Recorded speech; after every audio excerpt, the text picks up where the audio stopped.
नमस्कार दोस्तों, आप देख रहे हैं भारत प्रकाश। आज मैं आपके सामने एक ऐसी विस्फोटक कूटनीतिक कहानी लेकर आया हूं जिसने न सिर्फ पाकिस्तान बल्कि पूरी दुनिया के कई देशों की रातों की नींद उड़ा दी है। जब पूरी दुनिया इस्लामिक नाटो के गठन की अफवाहों से गूंज रही थी, जब पाकिस्तान अपने तथाकथित इस्लामिक कार्ड को लेकर पूरी दुनिया में डींगे हाँक रहा था, ठीक उसी वक्त भारत बिल्कुल चुपचाप बिना किसी शोर शराबे के एक ऐसा शतरंज का दांव खेल रहा था जिसकी भनक पाकिस्तान को तब लगी जब खेल पूरी तरह से पलट चुका था और तब तक 22 इस्लामिक देशों के विदेश मंत्री भारत की राजधानी दिल्ली पहुंच चुके थे। हाँ दोस्तों, आपने बिल्कुल सही सुना, 22 मुस्लिम मुल्क एक साथ भारत की धरती पर। लेकिन सबसे बड़ी और सबसे चौंकाने वाली बात यह है कि इस पूरी लिस्ट में वो देश नहीं था जो खुद को इस्लामिक दुनिया का सबसे बड़ा ठेकेदार और नेता समझता है। जी हाँ दोस्तों, मैं बात कर रहा हूं उस पाकिस्तान की जो बाहर खड़ा होकर मुंह ताकता रह गया जबकि उसके तमाम मुस्लिम भाई देश भारत के साथ अरबों डॉलर के बिजनेस डील्स और रणनीतिक साझेदारी की गहरी बातचीत कर रहे थे। और इतना ही नहीं दोस्तों, दूसरी तरफ एक ऐसे देश से भारत के प्रधानमंत्री को अचानक एक फोन आता है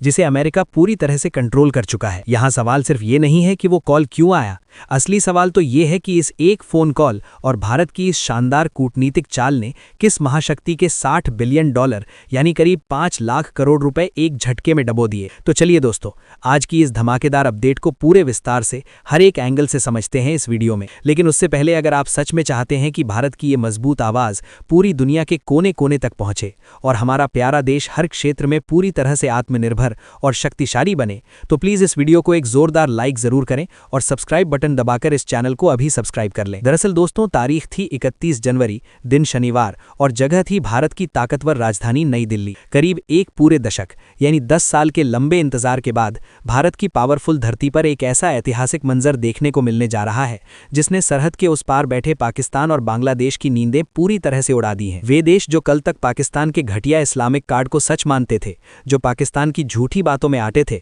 आज वही 22 इस्लामिक मुल्क पाकिस्तान को पूरी तरह से अलग थलग करके उसे छोड़कर भारत की भव्य मेजबानी में दिल्ली आ चुके हैं। अब सवाल उठता है कि आखिर भारत ने ऐसा कौन सा जबरदस्त मेगा प्लान तैयार किया है जिसने पूरी दुनिया का ध्यान अपनी ओर खींच लिया है। कैसे भारत के इस एक शानदार कदम ने पाकिस्तान के उस तथाकथित इस्लामिक नाटो के पूरे गुब्बारे की हवा एक झटके में निकाल दी है। इस पूरी कहानी को गहराई से समझने के लिए हमें थोड़ा पीछे चलना होगा और पूरे घटनाक्रम को समझना होगा। अभी हाल ही में पूरी दुनिया भर में एक नए खतरनाक सैन्य गठजोड़ की जोरदार चर्चा चल रही थी, इस्लामिक नाटो। हर तरफ खबरें उड़ रही थी कि पाकिस्तान, सऊदी अरब और तुर्की मिलकर एक बेहद खतरनाक डिफेंस पैक्ट बनाने की तैयारी कर रहे हैं। सितंबर 2025 में सऊदी अरब और पाकिस्तान के बीच एक गंभीर समझौता भी हुआ था जिसमें साफ साफ कहा गया था कि एक देश पर हमला माने सभी देशों पर हमला। तुर्की भी अपनी पूरी ताकतवर सेना के साथ इस गठबंधन में शामिल होने को बेताब था। कागजों पर तो ये प्लान बहुत ही बड़ा और खतरनाक लग रहा था। सऊदी अरब का अरबों का पैसा, पाकिस्तान का न्यूक्लियर बम और तुर्की की शक्तिशाली फौज,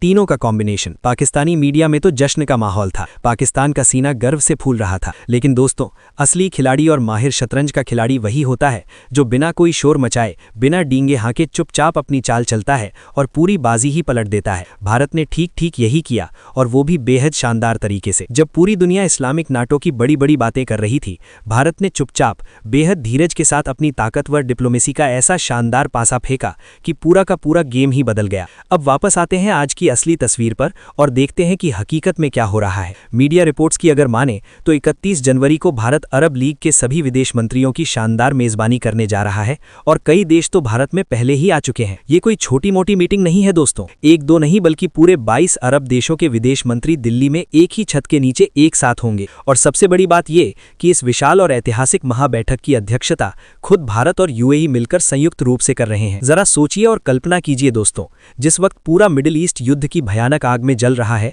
गाजा में भीषण मानवीय संकट चल रहा है, लाल सागर में हूथी विद्रोहियों ने अंतर्राष्ट्रीय जहाजों का रास्ता पूरी तरह से रोक रखा है, इजराइल फिलिस्तीन का तनाव अपने चरम पर पहुंच चुका है, ऐसे नाजुक और खतरनाक वक्त में ये तमाम ताकतवर अरब देश शांति और समाधान के लिए किसकी तरफ देख रहे हैं? सीधा सीधा भारत की तरफ। भारत इस महत्वपूर्ण बैठक में सिर्फ एक मेजबान नहीं बल्कि एक सच्चे विश्वमित्र, एक भरोसेमंद साथी और एक जिम्मेदार ग्लोबल लीडर बनकर उभरा है। भारत ने पूरी दुनिया को साफ साफ दिखा दिया है कि हम किसी एक गुट में नहीं बढ़ते, हम किसी के गुलाम नहीं हैं, बल्कि सबको साथ लेकर चलते हैं, सबका सम्मान करते हैं और सबके साथ मिलकर दुनिया को बेहतर बनाने में यकीन रखते हैं। तो दिल्ली में होने वाली इस विशाल और ऐतिहासिक मीटिंग में आखिर क्या क्या महत्वपूर्ण बातें होंगी? इस बैठक का कैनवस इतना बड़ा और विस्तृत है कि आप सोच भी नहीं सकते। यहाँ चर्चा सिर्फ हाथ मिलाने और फोटो खिंचवाने तक सीमित बिल्कुल नहीं रहेगी। सबसे पहले पहले बात होगी बिजनेस और इकोनॉमी यानी व्यापार को बढ़ावा देने और रणनीतिक आर्थिक सहयोग को मजबूत करने की। इसके बाद सुरक्षा और आतंकवाद के खिलाफ एक साथ मजबूती से खड़े होने की रणनीति पर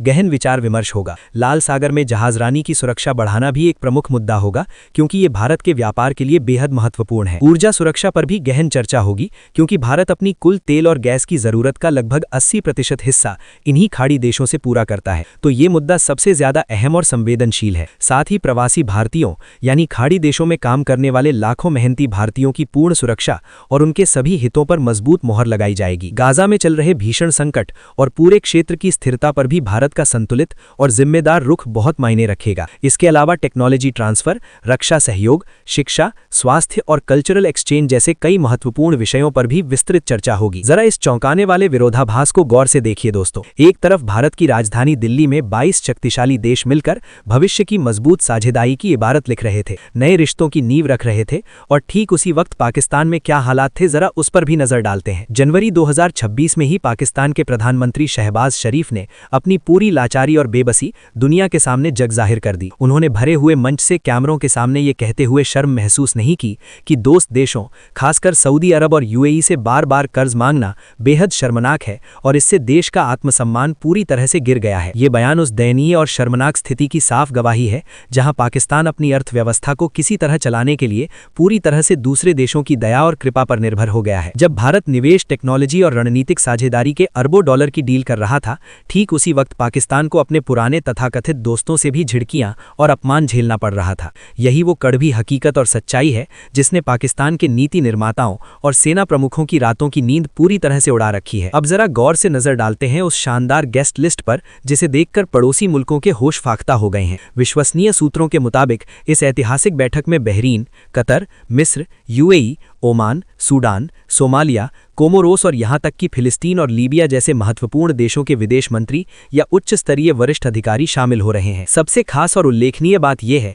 कि लीबिया के विदेश मंत्री का ये दौरा कूटनीतिक इतिहास में बेहद ऐतिहासिक माना जा रहा है, क्योंकि कर्नल गद्दाफी के विवादास्पद दौर के बाद ये पहला इतना बड़ा और महत्वपूर्ण राजनयिक संपर्क होगा। सऊदी अरब जैसे सुपर पावरफुल देश के उच्च स्तरीय प्रतिनिधि भी इस महफिल की शान और रौनक बढ़ाएंगे। Jordan, Morocco, Tunisia, Algeria, Yemen, Iraq और सीरिया जैसे देशों के प्रतिनिधि भी इस महत्वपूर्ण मीटिंग का हिस्सा बनेंगे। आइए अब उन बड़े और गेम चेंजर समझौतों पर करीब से नजर डालते हैं जो आने वाले दशकों में भारत की रफ्तार और दिशा तय करेंगे। हम सभी अच्छी तरह से जानते हैं कि भारत अपनी कुल तेल जरूरतों का लगभग 47%, एलपीजी का पूरे 95% और एलएनजी का लगभग 60% हिस्सा इन्हीं अरब देशों से मंगाता है और आयात करता है। इस महत्वपूर्ण लाइफलाइन को पूरी तरह से सुरक्षित और मजबूत करने के लिए भारत ने बड़ा और शानदार खेल खेला है। भारत ने यूएई के साथ $3 बिलियन यानी करीब 25,000 करोड़ रुपए का एक दीर्घकालिक और ऐतिहासिक समझौता किया है। आबू धाबी की प्रतिष्ठित कंपनी एडीएनओसी अगले पूरे 10 साल तक भारत की एचपीसीएल को लगातार गैस सप्लाई करेगी। इसका सीधा और साफ मतलब यह है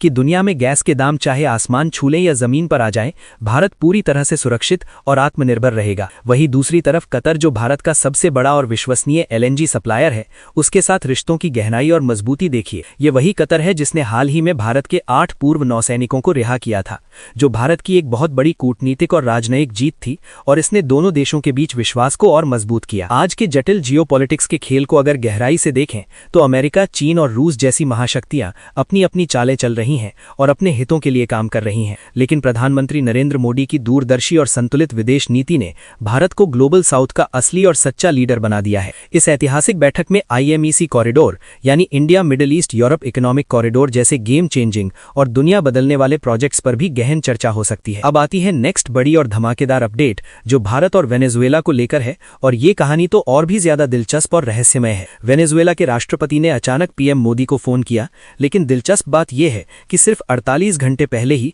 वो अमेरिका से खुलकर लड़ रही थी, विरोध कर रही थी। फिर अचानक क्या हुआ कि उन्होंने वही बिल पास कर दिया जो डोनाल्ड ट्रंप चाहते थे। इस नाटकीय यू टर्न के पीछे की असली कहानी क्या है और भारत का इस पूरे खेल में आखिर क्या महत्वपूर्ण रोल है, जरा गौर से सोचिए दोस्तों।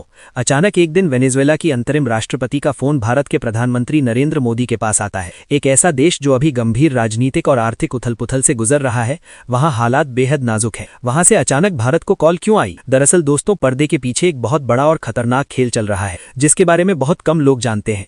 अमेरिका एक ऐसा शानदार ऑफर लेकर आया है जिसने पूरी दुनिया की जियोपॉलिटिक्स की बिसात को ही पलट दिया है। डोनाल्ड ट्रंप ने जिस तरह से वेनेजुएला पर अपना पूरा कंट्रोल और प्रभुत्व जमाया है, अगर आप उसे गहरी कूटनीति और रणनीति के नजरिए से देखें तो ये किसी मास्टर स्ट्रोक और जीनियस प्लानिंग से कम नहीं है।